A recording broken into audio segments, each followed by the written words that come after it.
எல்லோரும் எப்படி இருக்கீங்க? இப்போ வந்து குழந்தைங்களுக்கு வந்து லீவ் அப்போ இந்த ஸ்நாக்ஸ் வந்து செய்கிறது எப்படி பார்க்கலாம். அதுக்கு வந்து இந்த பருப்பு வடை வந்து மசாலா வடை வந்து செய்ய போகிறோம். அது வந்து எப்படி செய்யலான்னு பார்க்கலாம். அதுக்கு ஒரு மெஷரிங் கப்பில் வந்து ஒரு கப் வந்து கடலைப்பருப்பு எடுத்து ஒரு கிணத்துல வந்து போட்டு கழுவிட்டு திரும்பி வந்து அதில் தண்ணி ஊற்றி ஊற வச்சுருங்க. அப்புறம் மிக்சியில் வந்து 1 மணி நேரம் கண்டு ஊறட்டும். அதுக்கப்புறம் மிக்சியில் போட்டுட்டு அதுக்கப்புறம் வந்து அதில் உப்பு வந்து ஒரு டீஸ்பூன் எடுத்து போட்டுக்கோங்க. அதை நல்லா அரைச்சி எடுத்துக்கிட்டு தனியாக எடுத்து ஒரு கிணத்துல வச்சுருங்க. அதுக்கப்புறம் வந்து வெங்காயம் 2 பெரிய வெங்காயம் எடுத்து தோலெலாம் உரித்து அதை வந்து வெட்டி எடுத்துக்கோங்க.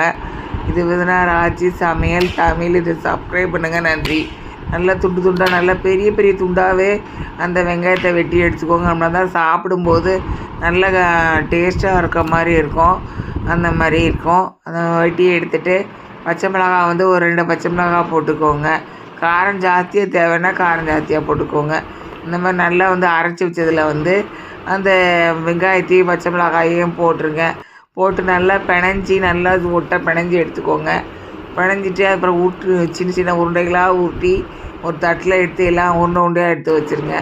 அதுக்கப்புறம் வந்து கடாயில் வந்து ஒரு எண்ணெய் வந்து கொதிக்க வைங்க. கொதிக்க வச்சுட்டு நல்லா சூடு ஏறினதுக்கப்புறம் கேஸ் ஸ்டவ் ஃப்ளேம் வந்து மீடியத்தில் வச்சுக்கோங்க. வச்சுட்டு ஒரு உருண்டையாக எடுத்து கையில் இந்த மாதிரி தட்டையாக அமுக்கி எடுத்து நல்லா வந்து தட்டையாக அமுக்கிடுங்க. ரொம்ப குண்டாக இல்லாமல் மெலிசாக அடுக்கி இது பண்ணிவிட்டு அதை வந்து அந்த எண்ணெய் சட்டியில் போட்டுருங்க.